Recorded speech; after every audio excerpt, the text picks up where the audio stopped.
इस वक्त भी सिक्योरिटी खदशात हैं, लेकिन इसके बावजूद हम ये देखते हैं कि इमरान खान साहब जो हैं वो इस रैली की क़यादत करते हुए हमें नजर आते हैं। दूसरी तरफ मरियम नवाज साहबा ये फरमाती हुई नजर आती है कि इमरान खान साहब के ऊपर पाबंदी लगानी चाहिए।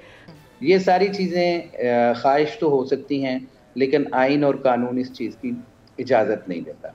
वीडियो लिंक के जरिए भी उन्हें किया जा सकता है, उन्हें फैसिलिटेट किया जा सकता है, लेकिन आपको लगता है क्या इमरान खान साहब को ये सहूलत दी जाएगी? कोई ये सहूलत तो किसी और के लिए ही है। ये जिस माहौल में दफ़ा 144 का निफाज किया जाता है, PTI के वर्कर्स को ना सिर्फ गिरफ्तार किया जा रहा है बल्कि उनके ऊपर एक इंतहाई वहशियाना किस्म का तशद्दुद करके उनकी जान ली जा रही है।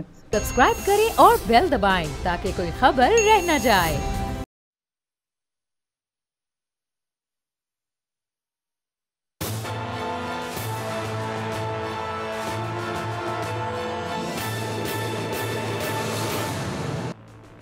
अस्सलाम वालेकुम। प्रोग्राम तज्ज़िया, मैं हूं लीना इलियास और आज के इस प्रोग्राम में समी इब्राहिम साहब हमारे साथ मौजूद नहीं हैं। आज के इस प्रोग्राम में जो मेरे साथ मौजूद है मैं उनसे आपका तारुफ करवाती चलूँ। मेरे साथ मौजूद हैं इश्तियाक अहमद साहब, लाहौर हाई कोर्ट बार के प्रेसिडेंट हैं। फ़खरुर रहमान साहब हैं जो एनालिस्ट हैं। इसके साथ साथ हमारे रिपोर्टर रियाज अवान साहब जो इस वक्त लाहौर में मौजूद हैं और PTI की रैली को कवर कर रहे हैं, वो भी हमारे साथ मौजूद हैं। आज की जो सबसे बड़ी पोलिटिकल एक्टिविटी है वो यकीनी सी बात है कि इमरान खान साहब की रैली है और लोगों की एक बड़ी तादाद जो है वो इस वक्त जो है वो दाता दरबार पहुँच चुकी है और कहा यह जा रहा है कि अब से कुछ देर बाद इमरान खान साहब भी दाता दरबार पहुंच जाएंगे। सुनने में आ रहा था कि इमरान खान साहब जो हैं आज कुछ अहम ऐलान करेंगे जब वो दाता दरबार पहुंचेंगे, लेकिन बाद में ये भी खबरें आई कि अगर सिक्योरिटी सही ना हुई तो फिर शायद वो कौम से जो है वो खिताब ना करें। लेकिन इसके साथ साथ आज की तो दो बड़ी खबरें हैं जिसमें तोशा खाना शामिल है। आप सब सुबह से उसको यकीनी सी बात है सुन रहे होंगे, जिसमें वो पाइनएप्पल बहुत ज़्यादा चल रहा है। इवन के जो बेड शीट्स हैं, जो ग्लास हैं, वो तक नहीं छोड़े गए। और आपको याद होगा इसी प्रोग्राम में हमने एक वीडियो चलाई थी नवाज शरीफ साहब की, जिसमें हमने देखा था कि वो कबाब तक जो है नहीं छोड़ते। तो अब अंदाज़ा होता है कि जीन्स तो जीन्स ही होते हैं, यहाँ पे पाइनएप्पल तक नहीं छोड़े जाते। खैर जी, इसके ऊपर भी डिस्कस करेंगे और इसके साथ साथ देखेंगे कि जो इमरान खान साहब के हवाले से मजीद भी जो खबरें आ रही हैं वो ये आ रही हैं कि अरेस्ट वारंट जो है वो जारी कर दिए गए हैं। क्या इन हालात में इमरान खान साहब को किसी वक्त भी गिरफ्तार किया जा सकता है या नहीं किया जा सकता? कुछ खबरें भी आ रही थी जो बाद में पता चला कि फेक न्यूज़ हैं कि जो पुलिस है उसको भेज दिया गया। फिलहाल अभी तक ऐसी कोई जो है वो खबर तस्दीक नहीं हो सकी कि पुलिस जो है वो इस वक्त इमरान खान साहब की गिरफ्तारी के हवाले से जो है वो लाहौर पहुंची है। एक ग्रुप जो है वहाँ पर मौजूद है, लेकिन इस्लामाबाद से भी कोई ऐसा ट्रैवल नहीं हुआ किसी पुलिस का। लेकिन जो खान साहब मोस्टली बात करते हैं वो यही करते हैं कि जो इस वक्त मौजूदा रजीम है उनके उसका जो प्लान है या उनका जो मिशन है वो यही है, या तो खान साहब को गिरफ्तार किया जाए या फिर खान साहब को रास्ते से हटाया जाए। इस वक्त भी सिक्योरिटी खदशात हैं, लेकिन इसके बावजूद हम ये देखते हैं कि इमरान खान साहब जो हैं वो इस रैली की क़यादत करते हुए हमें नजर आते हैं। सबसे पहले चाहूँगी मैं आप सबकी इजाज़त से, फ़खर साहब और इश्तियाक साहब, मैं आपकी इजाज़त से चाहूँगी कि मैं पहले रियाज अमान जो हमारे रिपोर्टर हैं इस वक्त मौजूद हैं लाहौर में, मैं जानना चाहूँगी कि इस वक्त वहाँ पर क्या सूरत हाल है, क्योंकि अब से कुछ देर पहले रियाज ये खबर आ रही थी कि इमरान खान साहब जो है वो दाता दरबार पहुँच चुके हैं। अपडेट कीजिएगा इस हवाले से।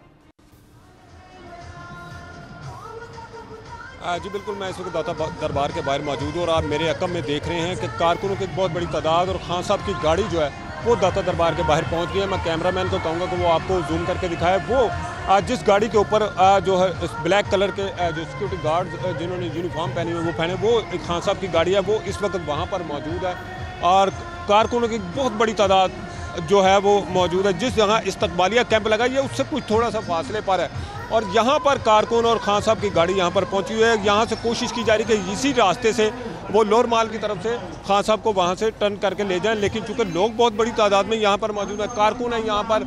इस्तकबालिया कैंप जहाँ लगा वहाँ पर भी कारकुन बहुत बड़ी तादाद में है, लेकिन वो इस्तकबालिया कैंप से तकरीबन 200 फीट के फासले पर हैं, अभी दूर हैं। वहाँ पर जो है आप देख रहे हैं कि ना सिर्फ इमरान खान की गाड़ी वहाँ पर रुकी हुई है बल्कि कारकुनों की लंबी जो आप गाड़ियों की लंबी कतार है वहाँ पर कारकुनों की बहुत बड़ी तादाद जो है वो इस रैली में शरीक है। खान साहब अभी गाड़ी के अंदर मौजूद हैं। कोशिश की जा रही है कि वो गाड़ी के अंदर से थोड़ा बहुत खताब कर लें। कारकुन जो बार बार यहाँ पे ऐलानात कर रहे हैं कि खान साहब थोड़ा सा यहाँ पर खताब करें, लेकिन अभी तक उनका खताब शुरू नहीं हुआ है। गाड़ी यहाँ पर उनकी रुकी हुई है। पुलिस की भारी नफरी भी साथ साथ है, कारकुन भी पुरजोश हैं, साथ साथ वो पार्टी तरानों पर रक्स भी कर रहे हैं और पार्टी जो नगमे हैं वो साथ साथ जो है वो मुख्तलिफ गाड़ियों पर जो साउंड सिस्टम लगा हुआ है उस पर पार्टी तराने भी बजाए जा रहे हैं। खान साहब की गाड़ी और कारकुन जो है यहाँ पर अभी मौजूद हैं। उनका यही कहना है कारकुनों का कि गाड़ी थोड़ा सा खताब करें। यहाँ पर उन्होंने 5:30 बजे पहुँचना था, तकरीबन 8 बजे से ज़ायद का टाइम हो चुका है और अभी यहाँ पर जो खान साहब है, कहा जा रहा है कि ऐलान हो रहे हैं कि खान साहब कुछ देर में यहाँ से खिताब करेंगे, लेकिन अभी तक खिताब शुरू नहीं हुआ है। खान साहब तकरीबन 10 मिनट हो गए हैं, गाड़ी यहाँ पर उनकी रुकी हुई है दाता दरबार के सामने। यहाँ पर जो कारकुन है वो भी यहाँ पर मौजूद है, सिर्फ इस बात का इंतजार करें कि जो है खान साहब खिताब करें और आइंदा का लाहे अमल दे। और क्या वो आज अच्छा रियाज, जैसे कि आपने बताया कि पिछले 10 मिनट से जो है वो खान साहब की गाड़ी यहाँ पर रुकी हुई है और बार बार ऐलान भी किया जा रहा है कि खान साहब जो है वो अब से कुछ देर बाद जो है खिताब करेंगे। आप यकीनी सी बात है सुबह से वहाँ पर रिपोर्ट कर रहे हैं, क्या वजूहात हैं जिसकी वजह से अभी तक जो है खान साहब ने खिताब नहीं किया है? सिक्योरिटी की रीजंस हैं या कुछ और है? जैसे कि आपने कहा भी है कि उनके साथ पुलिस की नफरी भी मौजूद है, उनकी अपनी भी सिक्योरिटी होगी और खान साहब इस बात को बार बार कहते हैं कि उनकी जान को खतरा है। और एक और चीज़ मैं आपसे पूछना चाहूँगी कि अगर वो आज खिताब करते हैं तो क्या कोई बड़े ऐलान किए जा सकते हैं खान साहब की जानिब से? जी बिल्कुल, खान साहब ने खुद भी इस बात का इजहार किया था कि उनको सिक्योरिटी थ्रेट्स हैं और हुकूमत का भी यही कहना है कि उनको संगीन सिक्योरिटी थ्रेट है और इस वजह से शायद वो गाड़ी से बाहर ना निकले, गाड़ी से शायद खिताब करें। ये तवक्को की जा रही है, इम्कान है, लेकिन अभी तक हतमी तौर पर नहीं कहा जा सकता जब तक इमरान खान की जो ज़ाती सिक्योरिटी है उनको इस बात की इजाज़त नहीं देती कि हाँ आप खिताब कर दें या गाड़ी से बाहर निकल कर खिताब कर दें या गाड़ी से अंदर से खिताब करें। उस वक्त तक खान साहब जो है वो खिताब शायद ना करें। जो ही उनकी जो ज़ाती सिक्योरिटी है वो इस बात की उनको इजाज़त देगी तो वो खिताब करेंगे, लेकिन इम्कान यही है कि खान साहब खिताब करने वाले हैं और ख़िताब उनका शायद शुरू हो गया। वो गाड़ी से खिताब कर भी रहे हैं, लेकिन यहाँ तक उनकी आवाज़ नहीं आ रही। मैं कैमरामैन को कहूँगा वो वहाँ पर आपको पहुँचाएँ। जो यहाँ पर इस्तकबालिया कैंप था वहाँ पर जो तराने बजाए फौरी तौर पर बंद कर दिए गए हैं, क्योंकि खान साहब का जो खिताब है, खान साहब का खिताब शुरू हो चुका है और शायद आपको आवाज़ कम पहुंचे। उसकी वजह यही है कि शोर बहुत ज़्यादा है और यहाँ पर लोगों को कोशिश की जा रही है कि चुप हो जाएं। खान साहब का खिताब शुरू हो चुका है, वो गाड़ी के अंदर से खिताब कर रहे हैं, लेकिन अभी तक यहाँ तक उनकी आवाज़ बहुत कम आ रही है। इसका मतलब तो ये हुआ कि अगर खान साहब जो है वो गाड़ी के अंदर से खिताब कर रहे हैं तो सिक्योरिटी इश्यूज तो हैं ही हैं। अभी मैं देख रही थी फ़ारूक हबीब साहब भी एक चैनल पर मौजूद थे, तो वो ये फरमा रहे थे कि जगह जगह जो है वो कंटेनर्स लगाए गए थे ताकि खान साहब जो हैं वो आसानी से जो है वो दाता दरबार ना पहुँच सके, लोगों की एक बड़ी तादाद वहां पर ना पहुंच सके। और जैसे कि हमें पता है कि पिछले दिनों एक बहुत ही नाखुशगवार वाकया हुआ जब जिले शाह की जो है वो शहादत हुई, जिसको मुख्तलिफ रंग दिया गया, मुख्तलिफ तरीके से चीज़ें बताई गई। लेकिन अब ये कहा जा रहा है कि खान साहब ने जो है वो खिताब तो उन्होंने शुरू कर दिया है। मैं आऊँगी इश्तियाक अहमद साहब आपकी तरफ। मुझे ये बताइए कि जहाँ खान साहब हमें नज़र आ रहा है कि वो इंतखाबी मुहिम का उन्होंने बाकायदा आगाज़ कर दिया गया है, लेकिन दूसरी तरफ मरियम नवाज साहब ये फरमाती हुई नज़र आती है कि इमरान खान साहब के ऊपर पाबंदी लगानी चाहिए। तो अगर इंतखाबी मुहिम में इमरान खान साहब पर पाबंदी लगा दी जाएगी तो फिर पीटीआई की इंतखाबी मुहिम किस तरीके से होगी, कैसे इलेक्शंस किए जा सकते हैं? बिस्मिल्लाहिर्रहमानिर्रहीम। पहले तो लीना मैं आपका शुक्रिया अदा करता हूँ कि आपने प्रोग्राम में मुझे दावत दी जी। उसके बाद जो आपका सवाल है वो बड़ा पर्टिनेंट है कि इलेक्शन का प्रोसेस चल रहा है। उस इलेक्शन के प्रोसेस के अंदर हर पार्टी लीडर जो है वो कौम से खिताब करता है, अपनी रैलियां निकालता है, मुख्तलिफ जगहों पे जलसे करता है और ये उसका आईनी हक है। इस हक से उसको महरूम नहीं रखा जा सकता। पहले उनकी ख्वाहिश थी कि जी लेवल प्ले फील्ड होना चाहिए कि पहले इमरान खान साहब को गिरफ्तार कर लिया जाए, फिर नवाज शरीफ साहब के मुकदमात को ख़त्म कर दिया जाए, फिर उसके बाद जो है नवाज शरीफ साहब को यहाँ पाकिस्तान में लाया जाए, फिर उसके बाद इलेक्शन का प्रोसेस शुरू हो जाए। ये सारी चीज़ें ख्वाहिश तो हो सकती हैं, लेकिन आइन और कानून इस चीज़ की इजाज़त नहीं देता।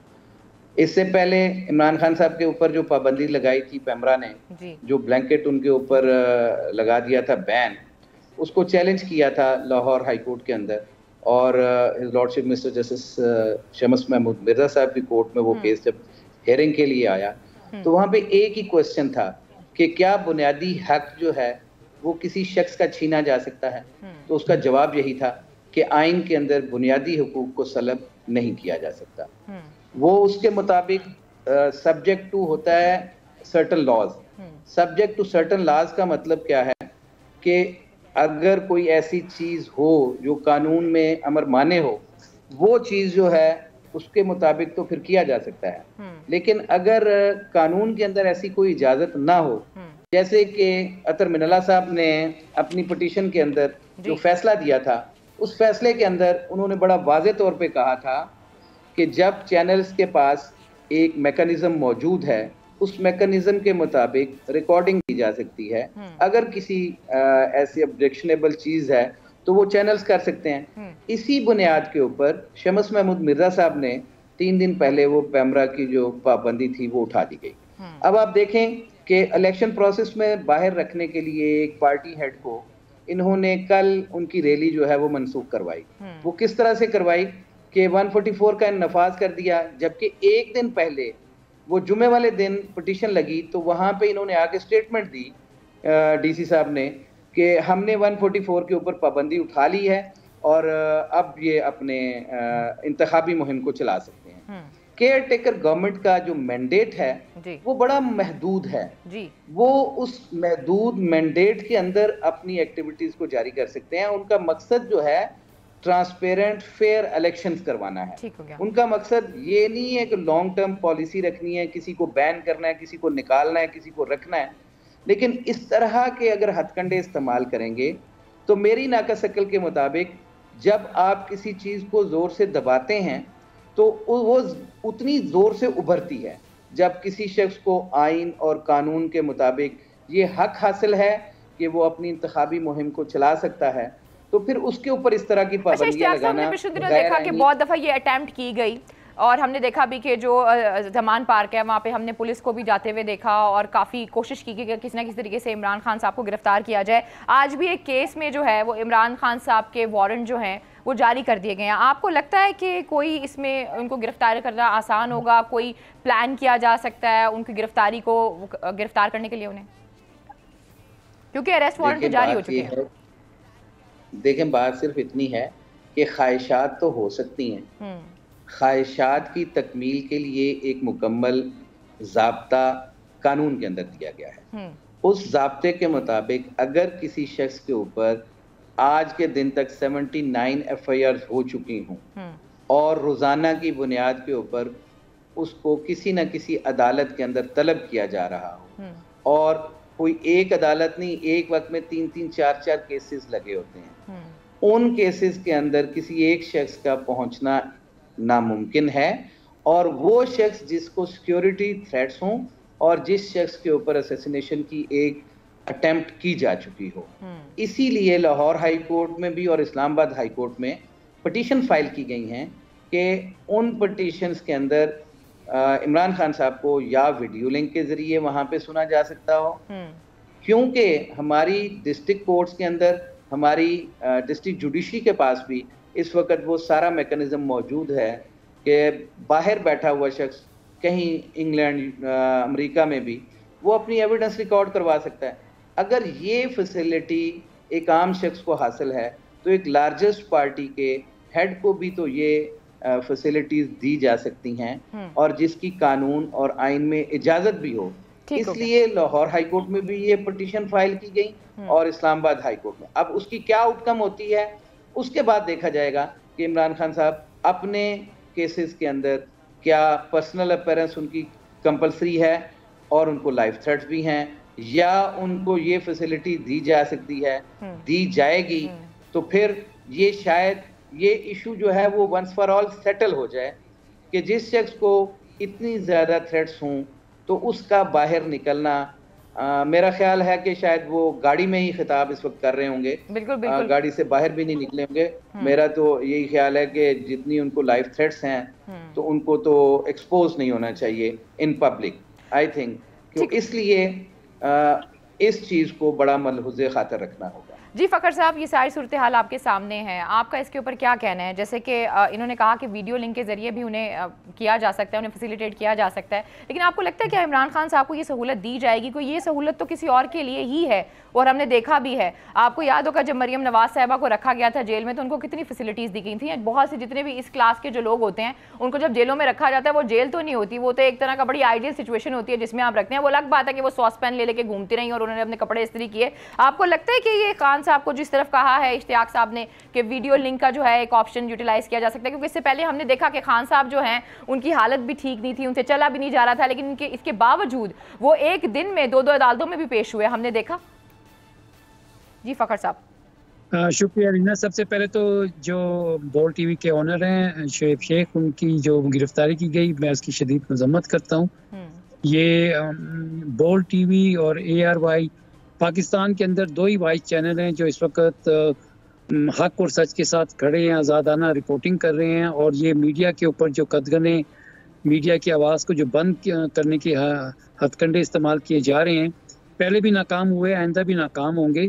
और दूसरी बात यह कि इश्तियाक साहब को मेरी तरफ से बहुत बहुत मुबारक, उन्होंने बहुत बड़ी कामयाबी हासिल की बाहर के इलेक्शंस में।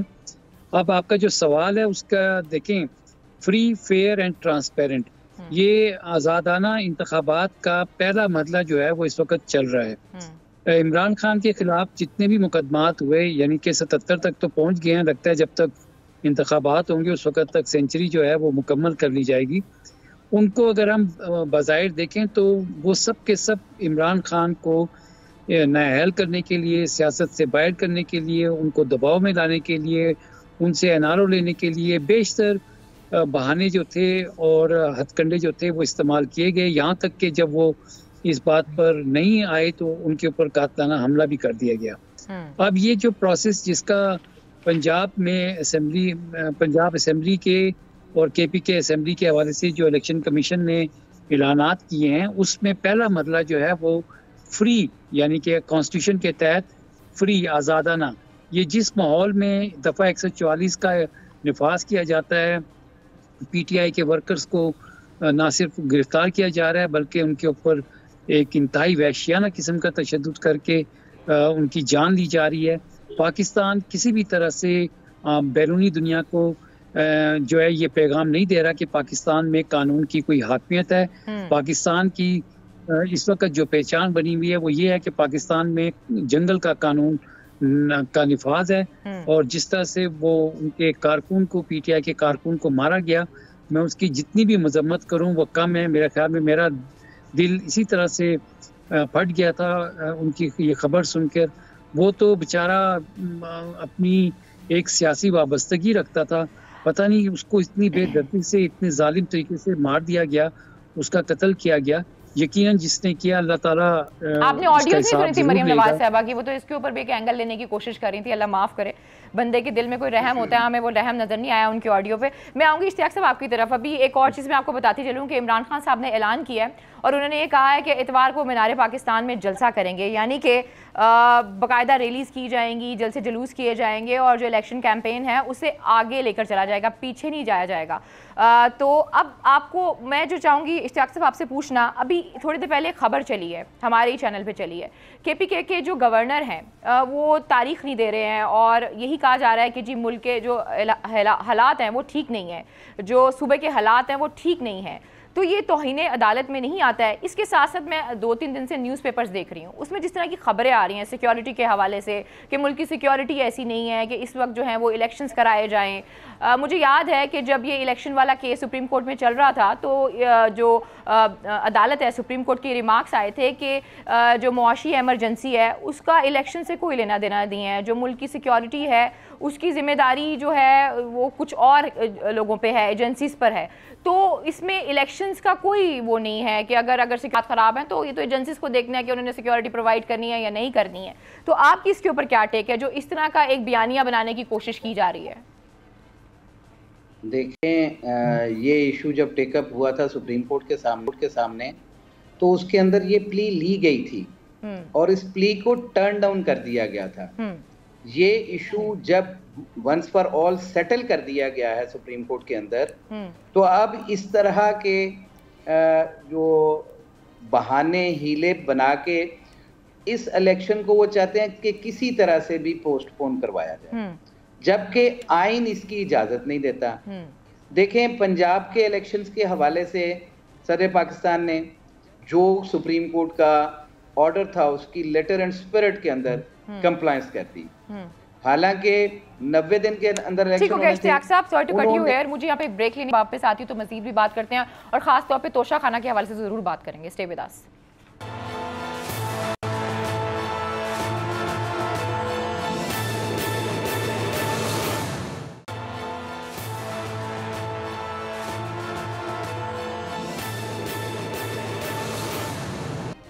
वेलकम बैक नाज़रीन, तो फिर आपको खुशामदीद कहते हैं। जी इश्तियाक साहब, बात हो रही थी केपीके के गवर्नर के हवाले से। जब उनसे पहले भी जब इलेक्शन कमिश्नर के जो चीफ है उन्होंने जब उनसे पूछा था डेट्स के हवाले से, तो उन्होंने कहा था कि जो सुबह है उसके हालात ठीक नहीं है, इस वजह से जो है वो इलेक्शंस नहीं हो सकते हैं। तो आपकी इसके ऊपर क्या टेक है?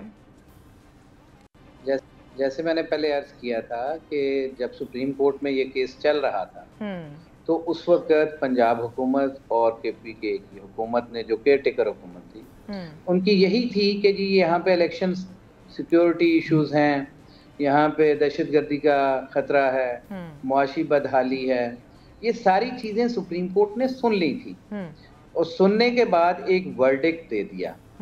और सुप्रीम कोर्ट का verdict in its true spirit implement होना है, और अगर वो इम्प्लीमेंट नहीं होता है तो जो उसके अंदर राह में रुकावट बनाता है वो तो रुकावट जो है वो उसके लिए पीनल कॉन्सिक्वेंसेस लाएगा, और वो पीनल कॉन्सिक्वेंसेस कंटेम्प्ट की सूरत में हो सकते हैं, उनके खिलाफ कार्रवाई हो सकती है कि सुप्रीम कोर्ट का ऑर्डर हर एग्जीक्यूटिव ने, हर लोअर जुडिशरी ने, उन्होंने एज इट इज मानना है, और अगर वो नहीं मानते तो फिर उनके खिलाफ तारीबी कार्रवाई होगी, और वो सैक भी हो सकते हैं, उनके खिलाफ कार्रवाई वो नाअहल भी हो सकते हैं, उनके खिलाफ कानूनी कार्रवाई करते हुए कोर्ट के पास ये इख्तियार भी है कि वो उन्हें टिल देन उसमें सिविल इम्प्रिजनमेंट में भी भिजवा सकती है कि why the court orders are not being complied with. ये वो चीजें हैं जिसके लिए इन लोगों को सोचना चाहिए, और आइन और कानून की मंशा और सुप्रीम कोर्ट की जजमेंट को इम्प्लीमेंट करना है। वो उसके लिए ये वक्त गेन कर रहे हैं, और वक्त सिर्फ इसलिए गेन कर रहे हैं कि इनकी मर्जी के इलेक्शंस हो जाएं, इनके मर्जी की टाइम मिल जाए, इनको वो जो अलेज लेवल प्ले फील्ड है वो मिले। वो तो अवाम ने फैसला करना है। आपके अगर अमाल अच्छे हैं, आपके अगर कारनामे अच्छे हैं जो कि इस मुल्क के लिए आपने किए हैं, तो आपको वोट पड़ जाएगा। ये वोटिंग से पहले ये कैसे कह सकते हैं कि जी ग्राफ ऊपर गया हुआ है इसलिए हम इलेक्शन नहीं करवा सकते? ओनली रीजन यही है कि अगर वक्त पे इलेक्शंस हो जाते हैं तो जिस तरह से कौम चार्ज्ड है, जिस तरह से पीटीआई का ग्राफ ऊपर गया हुआ है, उसमें उनको ये यकीन है, कभी यकीन है कि यहाँ पे इमरान खान की हुकूमत आ जाएगी। अच्छा फखर साहब, इससे खौफजदा होते वो भाग रहे हैं इलेक्शन। अच्छा फखर साहब, आपको क्या लगता है ये 2 से 3 महीने की जो फिर से डिबेट शुरू हो गई कि 2 से 3 महीने बाद जो है वो इलेक्शंस होने चाहिए, इसका एक रीज़न तो ये नहीं है कि 2 से 3 महीनों के बाद जो है और कुछ लोग यहाँ से जाएंगे और कुछ लोग जो हैं वो एक बड़े मनसब पे आएंगे? आपको इसका ये रीज़न तो नहीं लगता फिर इलेक्शंस शायद कराना जो पीडीएम है उसके हक में हो सकता है? मैं डेजिग्नेशन का नाम तो नहीं ले सकती, आई होप कि आप मेरा इशारा समझ गए होंगे। देखें, जहाँ तक इलेक्शंस का ताल्लुक है, सुप्रीम कोर्ट के हुक्म का ताल्लुक है, सुप्रीम कोर्ट भी अंडर द कॉन्स्टिट्यूशन फैसला कर रही है, और सुप्रीम कोर्ट ने भी आइन के तहत ही जो फैसला दिया था वो उसके ऊपर अमल दरामद करना ज़रूरी है। गवर्नर केपीके के हवाले से फैसले में ये बात लिखी गई है कि आप पहले ही ब्रीच ऑफ कॉन्स्टिट्यूशन कर चुके हैं। उनको ये बात वाज़े तौर पर बता दी गई है कि आप आइन शिकनी कर चुके हैं, लिहाजा आपने अब इंतखाबात की डेट देनी है। देखिए, यहाँ पर बात आइन के की कमांड पर अमल करना है, तो जो सुप्रीम कोर्ट के पास इख्तियार है आर्टिकल 190 का, उसको इस्तेमाल करते हुए सुप्रीम कोर्ट ने अभी तो 220 के तहत तमाम एग्जीक्यूटिव अथॉरिटीज़ को, इलेक्शन कमीशन को कहा कि अपनी कमांड में ले लें। लेकिन अगर बात इससे आगे जाएगी तो फिर सुप्रीम कोर्ट आर्टिकल 190 को इन्वोक करके तमाम जुडिशियल और एग्जीक्यूटिव अथॉरिटीज़ जो हैं उनको अपनी हेल्प के लिए जो है पाबंद कर सकती है। और ये गवर्नर केपीके जो हैं ये बड़ी तेज़ी से आर्टिकल 6 की जद में जा रहे हैं। ऑलरेडी मैंने आपको कहा ये जा रहे हैं, और आगे जो मौजूदा जो हुकूमत है, वफाक में जो हुकूमत है और ख़ास तौर पे पंजाब में जो निगरान हुकूमत है, ये इस वक्त जो पहले तो ये इलेक्शंस के इनेकाद को रोकने की कोशिश कर रहे हैं, फिर इन्होंने बड़े पैमाने के ऊपर धौंस धांधली का मंसूबा भी बनाया हुआ है, और उसके अंदर लॉ एंड ऑर्डर सिचुएशन को ख़राब करने का भी मंसूबा बनाया हुआ है, क्योंकि इनको ये वाज़े तौर पर पता चल गया है कि पीटीआई जो है वो बड़ी अक्सरियत से पंजाब के अंदर सीटें जीतेगी। तमाम जितने भी पोल्स हैं, जितनी भी सर्विस किए गए हैं, वो सब के सब पीटीआई के हक में आ रहे हैं। अच्छा फखर साहब, एक चीज और भी डिस्कशन में आ रही है कि मरियम नवाज साहिबा जो है उनका रोल बड़ा तब्दील हो गया है। हमने पिछले दिनों देखा है कि शहबाज शरीफ साहब तो वैसे इस मुल्क के वजीर आजम है, लेकिन वो हमें उतना एक्टिव नजर नहीं आते पॉलिसी मेकिंग में। कुछ लोग कह रहे हैं कि जो की प्लेयर्स थे एस्टेब्लिशमेंट के वो चेंज हो गए और अब जो की प्लेयर है वो मरियम नवाज साहिबा है और वही फैसले लेंगी, ऐसा कुछ है? देखिए, मरियम नवाज के लिए तो अभी आपने देख ही लिया कि वो जो बयानियां बनाने की कोशिश कर रही थी तोशा खाना के ऊपर, तो वो किस तरह से कहीं से नारियल निकल आया, कहीं से घड़ियां निकल आई हैं, तो वो तो सारा का सारा जो था ना वो तूफान इन्हीं के इर्द गिर्द दोबारा से खड़ा हो गया है। जहाँ तक मरियम नवाज को सियासी तौर पर एक लीडर बनाने की कोशिश हो रही है, मेरा तो ख्याल ये है कि आइंदा से मरियम नवाज की कोई प्रेस कॉन्फ्रेंस वगैरह हो तो उसके ऊपर लिख देना चाहिए कि ये पेड कंटेंट है। नहीं, आपको ये लग रहा है कि तूफान उनके लिए खड़ा हुआ है? ये मैं आपको उनकी एक ट्वीट सुनाती हूँ, है तो ये पुरानी लेकिन जरा सुने क्या है, और इसका ताल्लुक मौजूदा हालात से भी है। उन्होंने लिखा है, मैं तोशा खाना के लेवल तक तो नहीं गिर सकती कभी, मगर जवाब तो ज़रूर मिलेगा इंशाल्लाह, और ठीक ठाक मिलेगा। अब जो उन्होंने जवाब दिया आज जिस तरीके से, आपने देखा होगा आज भी वो वर्कर कन्वेंशन में मौजूद थी और उन्होंने पाइनएप्पल के हवाले से जो जवाब दिया, मैं चाहूँगी कि अगर हम पहले उसको एग्जीक्यूट करें, उसे चलाएं और फिर मैं आपका कॉमेंट लूँ। हमें लगता है कि इनके इर्द गिर्द जो है वो घेरा तंग हो रहा है या तूफान खड़ा किया जा रहा है, लेकिन उनका कंफर्ट जोन देखें। अगर वो नेशनल टीवी पर आकर ये बात कर सकती हैं कि मेरा लंदन तो क्या पाकिस्तान में भी कोई प्रॉपर्टी नहीं है, तो फिर आप कैसे सोच सकते हैं फखर साहब कि उनके इर्द गिर्द जो है वो घेरा तंग किया जा रहा है? जरा पहले वो शॉट चलाइएगा, फिर उसके बाद हम इस पे डिबेट करते हैं। मतलब वो इस चीज़ को बिल्कुल सीरियस नहीं ले रही हैं, उनके लिए कोई बड़ी बात नहीं है। और इसमें एक और चीज़ भी जो है वो सवाल जो उठता है वो ये उठता है कि आप ये देखें कि ये सिर्फ पाइनएप्पल की बात नहीं है, इसमें मर्सिडीज़ की भी बात है जो उनके वालिद साहब ने और भी बहुत से लोगों ने जो हैं वो गाड़ियाँ ली हैं, और मेरे ख्याल में जो बहुत महंगी गाड़ियाँ हैं वो कुछ लाखों में ली गई हैं। मर्सिडीज़ को 5 लाख या 6 लाख में ले लेना, फिर शीशे के ग्लास ना छोड़ना, आई थिंक ये तो बहुत ही एक ऐसा सवाल है जो अगर इमरान खान साहब से इस घड़ी के हवाले से पूछा जा रहा है तो फिर तो इनसे भी पूछा जाना चाहिए कि भाई ये जो मर्सिडीज़ हैं ये कहाँ पर गई हैं। और मरियम नवाज साहिबा का आप लेवल चेक करें कि वो कितना कंफर्टेबल होकर पाइनएप्पल की कहानी सुना रही हैं। फखर साहब जी, मैं आपने ये मरियम नवाज साहिबा का जो कंफर्ट लेवल बताया है ना, ये वही कंफर्ट लेवल है कि जो कि इस वक्त मैं गाड़ी में बैठ के महसूस कर रहा हूँ। एक बंद कमरे में बैठकर वो चंद लोगों को बुलाकर बहुत अच्छा कंफर्ट लेवल महसूस करती हैं, क्योंकि उनके पास आवाम में जाने के लिए, पब्लिक में जाने के लिए, बेचने के लिए कुछ है ही नहीं है। जिस तोशा खाना के ऊपर वो सियासत करना चाह रही थी वो वापस पलटकर उनको इसी तरह से निमट गया है कि वो पूछती हैं अपने किसी अंकल से कि मुझे अब क्या कहना चाहिए, मुझे किस तरह से छेड़ना चाहिए। तो उनका सियासत से दूर दूर तक कोई ताल्लुक नहीं है। और मैं नून लीग के अंदर उनकी वजह से बहुत बड़ी एक बगावत जो है वो जन्म ले चुकी है। लोग तो नून लीग का टिकट लेने से घबरा रहे हैं और ये इलेक्शन में जाने से घबरा रहे हैं। शायद नून लीग के बड़े जो लोग हैं, पंजाब का जो इलेक्शन होना है उसके अंदर वो आज़ाद उम्मीदवार के तौर पर सामने आए। अच्छा। ये एक खाम खाई का मैं आपको ये बता रहा हूँ कि यकीनन देखें, या तो ये साफ साफ कह दें कि हमने एस्टेब्लिशमेंट से मामलात अपने तय कर लिए हैं और हम हर तरह से जो है ना एस्टेब्लिशमेंट की ताकत का इस्तेमाल करते हुए इलेक्शन जीतेंगे। तो ये वाजे हो गया है कि कल तक जो वोट को इज्जत दो का बयानिया बनाने की कोशिश कर रहे थे वो एस्टेब्लिशमेंट की एक्सटेंशन के तौर पर सामने आ गए हैं। और कौन कहाँ से ताकत को अपना सर चश्मा बनाता है ये बात वाज़े तौर पर 11 महीने में साबित हो चुकी है। ये जो अपने आप को बहुत ज्यादा जमहूरी पसंद कहते थे उनके सारे ताल्लुकात, बंद कमरों की बातचीत, सब चीजें जो थी वो खुलकर सामने आ चुकी हैं। और इस वक्त जो चैनल सच दिखा रहे हैं जिसमें बोल्ड सफ़े अव्वल है, ARY है, ये इन चैनल्स को इसीलिए बंद करने की कोशिश की जा रही है कि आवाम की आंखों के ऊपर पट्टी बांध दी जाए, लेकिन ऐसा नहीं है। हकीकत इस वक्त जो दाता दरबार के पास है या फिर जो मीनार पाकिस्तान में अब जलसे का ऐलान किया गया, आप उस वक्त देख लेंगे ये है हकीकत। और मरियम इस हकीकत को देखने से घबरा रही हैं, इसलिए वो छोटी छोटी जगहों के ऊपर अपने कन्वेंशंस कर रही हैं वर्कर्स के, और वहाँ पे वो खुश हो जाती है क्योंकि उनको सिर्फ एक ही आवाज़ सुनाई देती है कि मरियम पता नहीं अगली वज़ीर-ए-आज़म बनेगी या कुछ। तो ये मेरा ख्याल में एक इसको हम सैराब ही कह सकते हैं, सियासी सैराब है ये, इससे ज्यादा कुछ नहीं है। और वो बाकायदा उनको किसी वक्त कह दिया गया था कि आप बड़ी होकर वज़ीर-ए-आज़म बनेंगी, तो अब वो यही सोचती हैं कि पता नहीं मैंने किस तरह वज़ीर-ए-आज़म बनना है, मैं कैसे बन सकती हूँ।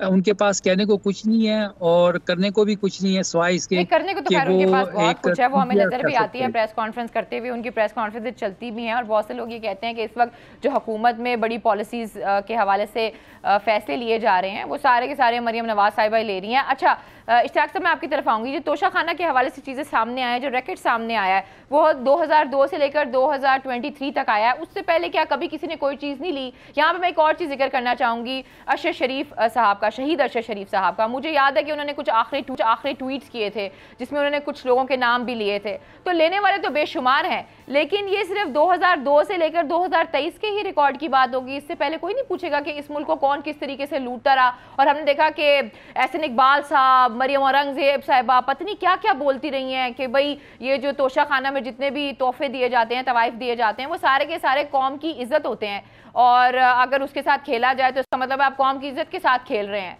और मरियम औरंगजेब साहिबा ने भी बड़ी बातें की हैं। तो आप ये बताएं कि ये 2002 से पहले किसी ने कोई चोरी डाका नहीं किया, और ये जो इनकी मर्सिडीज की कहानी है थोड़ा उस पर भी रोशनी डालिएगा। अच्छा मैं आपको अर्ज कर देता हूँ कि देखें, तोशा खाना से रूल्स के मुताबिक अगर कोई चीज़ ली जाती है तो उसके ऊपर मैं कोई ऐसी कमेंट नहीं करता, क्योंकि अगर कानून और आइन किसी चीज़ की इजाज़त देता है तो वो हो सकता है। लेकिन जो नैरेटिव डेवलप किया गया था ना कि घड़ी चोर ये पता नहीं क्या कुछ कहना, ये तो उल्टा इनके गले पड़ गई हैं। दरअसल ये अगर आइन और कानून को समझते हों तो जो रूल्स इन्होंने बनाए थे, जिसके अंदर इन्होंने खुद खरीदारी की है, तो मेरा नहीं ख्याल कि ये बात इन्हें इस तरह से अपना नैरेटिव डेवलप करना चाहिए था। लेकिन कहते हैं कि हर शख्स अपने अमाल का खुद जिम्मेदार होता है, ये कोई गलत नहीं था। और मैं ये अर्ज कर दूं कि इससे पहले भी ये सब कुछ होता रहा। तोशा खाना में से अगर कोई शख्स जो है वो डिग्निटी अगर नहीं लेता तो वो ऑक्शन हो जाती हैं, और जब ऑक्शन में कोई भी चीज ले लेता है, ऑक्शन में कोई प्राइस फिट कर दी जाती है, उसमें भी बहती गंगा में सब ने हाथ धोए हैं, इसमें कोई दूसरी राय नहीं है। लेकिन अब जो किया जा रहा था वो सिर्फ और सिर्फ एक शख्स को मलाइन करने के लिए, क्योंकि उसके खिलाफ कोई करप्शन का चार्ज साबित नहीं हो सका, कोई उसके खिलाफ करप्शन के केसेस नहीं निकल सके, उनकी हुकूमत के दौर में कोई ऐसी चीज इनके सामने नहीं आई थी, तो उन्होंने एक मीडिया के ऊपर डर्टी कैंपेन चलाई हुई थी कि पता नहीं ये कानून के मुखालिफ था, ये रूल से हटके था, ये कानून इजाजत देता था, और उन्होंने तो उसको डिक्लेयर किया हुआ है। बहुत सारे लोगों के ऐसे नाम हैं जिन्होंने तो उसे आज तक डिक्लेयर ही नहीं किया हुआ, अपने रिटर्न्स में नहीं डिक्लेयर किया हुआ। वो 2 लाख में चाहे चीज ली है 3 करोड़ की, तो वो तो उन्होंने डिक्लेयर नहीं की है। और इसके ऊपर एक नया, मैं समझता हूं कि एक फंदा तैयार हो रहा है, और इसके ऊपर शायद प्रोबोना लिटिगेशन वाले लोग जो अजहर सदीक जैसे हैं, वो शायद पिटीशन जो है वो आजकल में कोई ले आए। चलिए आप जैसे लोग तो कोई पिटीशन वगैरह लेकर आते हैं, मसला ये है इनके हवाले से, पीटीएम के हवाले से पिटीशन पे पिटीशन तो आती है, लेकिन इस वक्त जितने भी फैसले किए जा रहे हैं हक में कह दें या मुखालिफ किए जा रहे हैं, वो इस वक्त सिर्फ एक ही जमात को टारगेट किया जा रहा है जो पाकिस्तान की सबसे बड़ी जमात है, यानी कि इमरान खान साहब की जमात। लेकिन इमरान खान साहब ने एक बहुत बड़ा फैसला लिया है, उन्होंने कहा है कि वो इंतखाबी मुहिम से पीछे नहीं हटेंगे। और मेरे ख्याल में मीनार पाकिस्तान में इमरान खान साहब ने इससे पहले भी एक बहुत बड़ा पावर शो किया था, और इससे पहले कभी इतने लोग मीनार पाकिस्तान में जमा नहीं हुए थे। और मीनार पाकिस्तान में जो दोबारा ऐलान किया गया, मेरे ख्याल में दोबारा से वो जो स्ट्रेंथ शो की जाएगी, बहुत मुश्किल होगा एस्टेब्लिशमेंट के लिए और मौजूदा हुकूमत के लिए चीज़ों को इस तरीके से मैनेज करना। देखते हैं कि आने वाले दिनों में क्या फैसला लिया जाता है, लेकिन कहा यही जा रहा है कि इलेक्शंस अभी जल्द होते हुए नजर नहीं आ रहे। मुझे आज के प्रोग्राम से इजाजत दीजिए, अपना बहुत ख्याल रखिए, अल्लाह ने के बाद।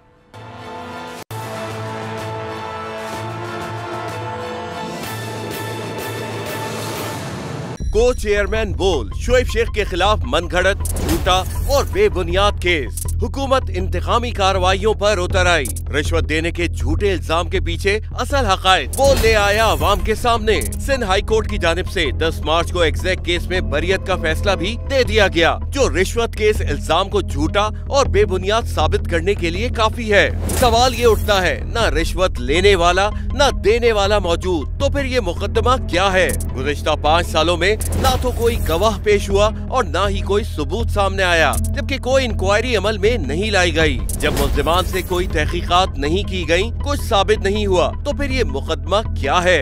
इससे कबल केस की इंक्वायरी कमेटी के सामने खुद जज कादिर मेमन ने रिश्वत के इल्जाम की तरदीद की थी और कमेटी को तहरीरी तौर पर आगाह भी किया था। इस झूठे और बेबुनियाद केस की कानूनन कोई हैसियत नहीं। सिंध हाई कोर्ट इस मुकदमे में शोएब शेख को बरी कर चुकी है, तो फिर इस नाम नेहाद इल्जाम की कानूनी हैसियत क्या है? बोल इंसाफ का मुंतजिर है।